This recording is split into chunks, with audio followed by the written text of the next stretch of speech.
Bismillahirrahmanirrahim. Assalamualaikum warahmatullahi wabarakatuh. Alhamdulillahi rabbil alamin.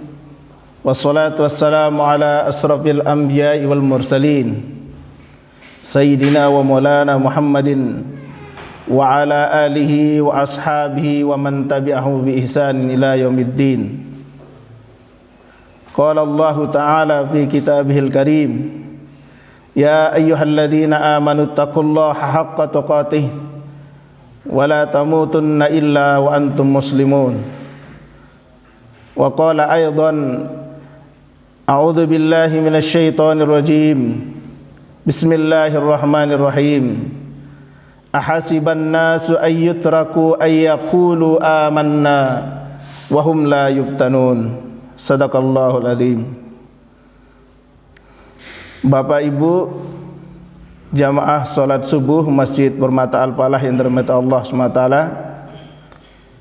sejenak kita memanjatkan puji syukur kepada Allah Subhanahu wa taala yang senantiasa memberikan kesehatan kepada kita dan afiah, yang senantiasa memberkahi hidup kita, yang senantiasa memberikan kepada kita kekuatan untuk istiqomah dalam melaksanakan kebenaran, dan memberikan kekuatan kepada kita pula untuk bisa menghindari hal-hal yang dilarangnya.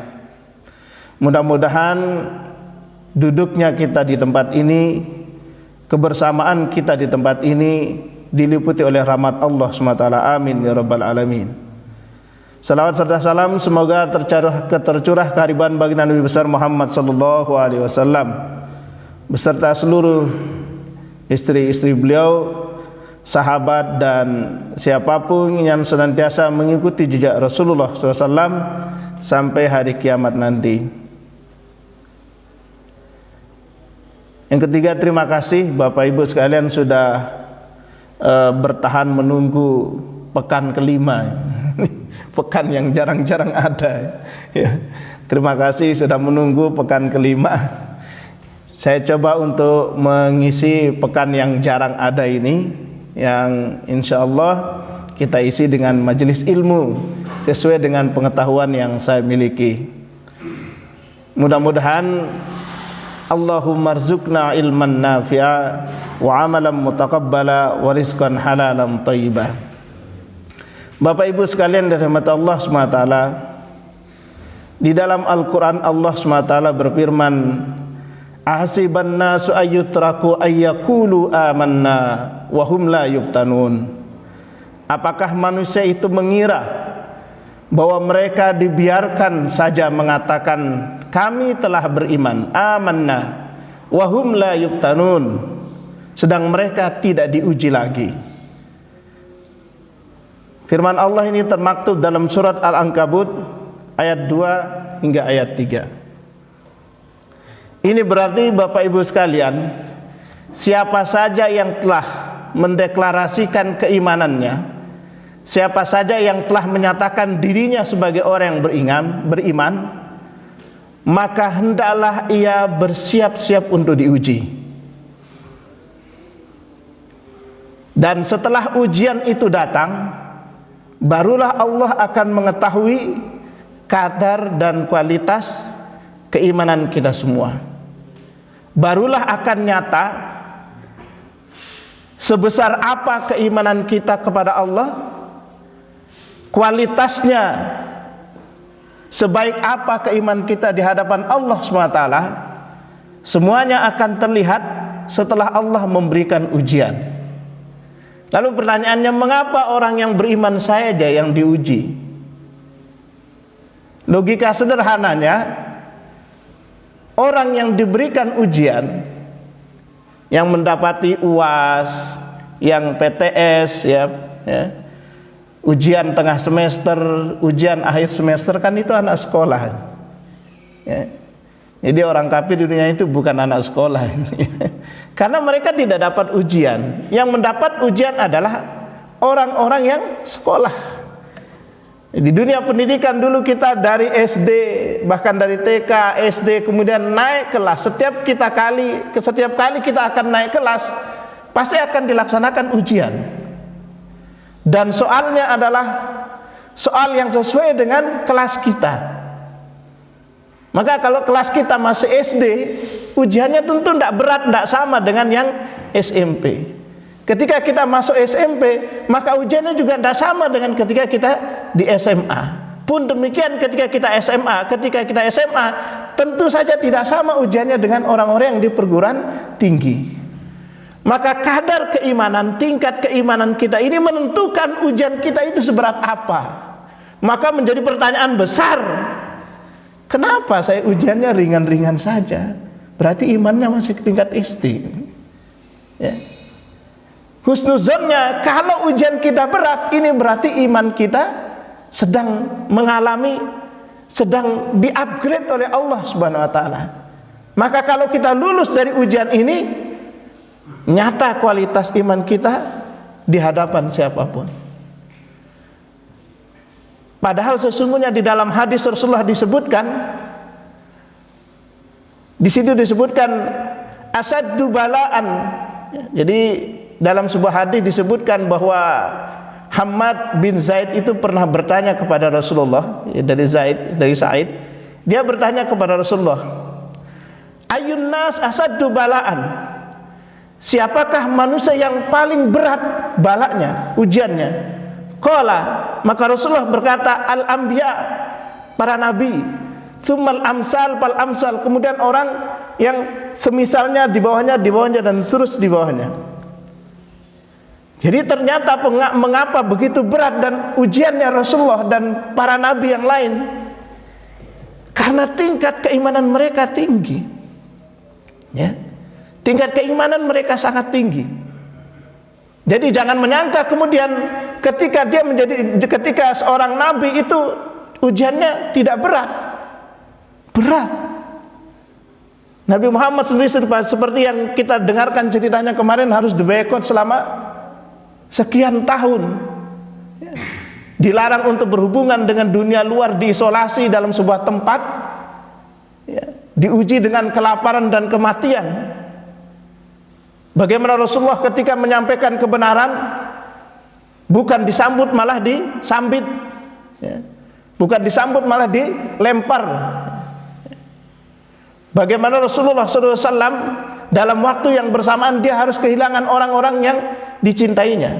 Bagaimana Rasulullah SAW sejak kecil belum pernah melihat ayahnya. Ujiannya sangat berat.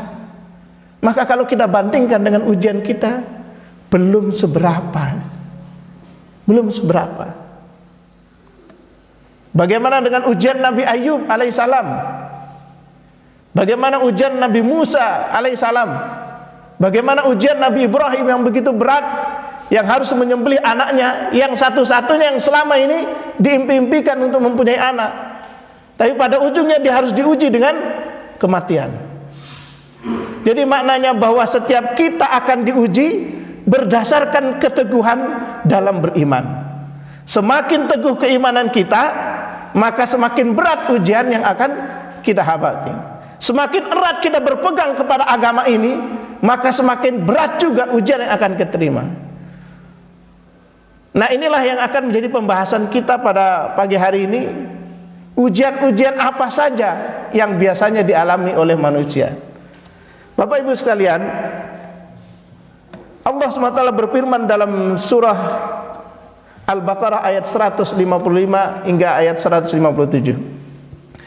وَلَنَبْلُوَنَّكُمْ بِشَيْءٍ مِّنَ الْخَوْفِ وَالْجُوعِ وَنَقْصٍ مِّنَ الْأَمْوَالِ وَالْأَنفُسِ وَالثَّمَرَاتِ وَبَشِّرِ الصَّابِرِينَ الَّذِينَ إِذَا أَصَابَتْهُمْ مُصِيبَةٌ قَالُوا إِنَّا لِلَّهِ وَإِنَّا إِلَيْهِ رَاجِعُونَ وَلَنَبْلُوَنَّكُمْ بِشَيْءٍ مِّنَ الْخَوْفِ, dan kami pasti akan menguji kamu dengan suatu ketakutan, wal-ju', kelaparan, wa naqsim minal amwali wal anfusi was samarat, kekurangan harta, jiwa dan buah-buahan, wa basyiris sabirin, dan beri kabar gembira kepada orang-orang yang bersabar. Alladzi yang idza asabathum musibah, apabila ditimpakan kepadanya musibah atau ujian, qalu, ia berkata, inna lillahi wa inna ilaihi raji'un. Sesungguhnya ini datang dari Allah dan akan kembali pula kepada Allah SWT. Bapak Ibu sekalian yang dirahmati Allah SWT, kata-kata walana beluannakum, Allah Ta'ala memberitahukan kepada kita semua bahwa ia akan menguji hamba-hambanya, ya. Dia akan senantiasa menguji hamba-hambanya untuk mengetahui sejauh mana kepercayaan kita kepada Allah, sejauh mana kita percaya bahwa Allah itu menguasai segalanya. Lalu di dalam surat Muhammad disebutkan, dan sesungguhnya kami benar-benar akan mengujimu agar kami mengetahui orang-orang yang berjihad dan bersabar di antaramu, dan agar kami menyatakan baik buruknya hal ihwalmu. Baidawi dalam Anwarut Tanzil wa Asrarut Ta'wil menjelaskan, lana beluannakum, kata-kata lana beluannakum, ya, Allah pasti. Jadi ini adalah kepastian. Maka kalau kita sudah menyatakan beriman, pasti lana beluannakum, pasti Allah akan menguji kita. Tidak ada nilai tawar di dalamnya. Jadi kalau kita sudah mengatakan asyhadu an la ilaha illallah wa asyhadu anna muhammadar rasulullah, lanabluwannakum, akan saya uji. Ya. Sering kan kita diuji Bapak sekalian. Omongan kita itu kan sering diuji, ya. Sering diuji. Saya tidak tahu apakah setelah ini saya juga diuji setelah berbicara di hadapan Bapak Ibu sekalian. Seringkali kita diuji dengan omongan kita. Komitmen omongan kita sering diuji, ya. Orang-orang yang menyatakan nanti kalau saya diangkat menjadi ini, maka saya akan begini, nanti akan diuji dengan itu, ya.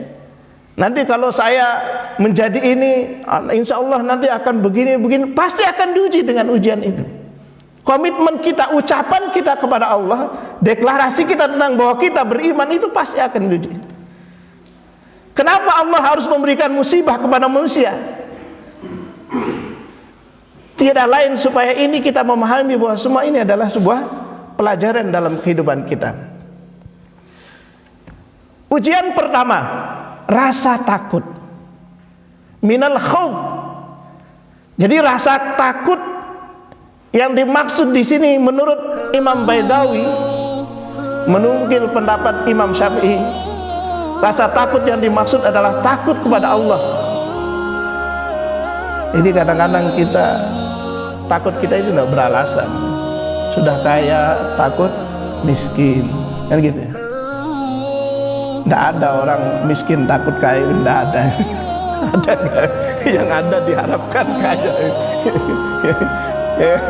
Nggak ada. Aduh, saya miskin, ini sudah kadung miskin, saya takut kaya. Nggak ada. Kalau berharap kaya itu ada ini.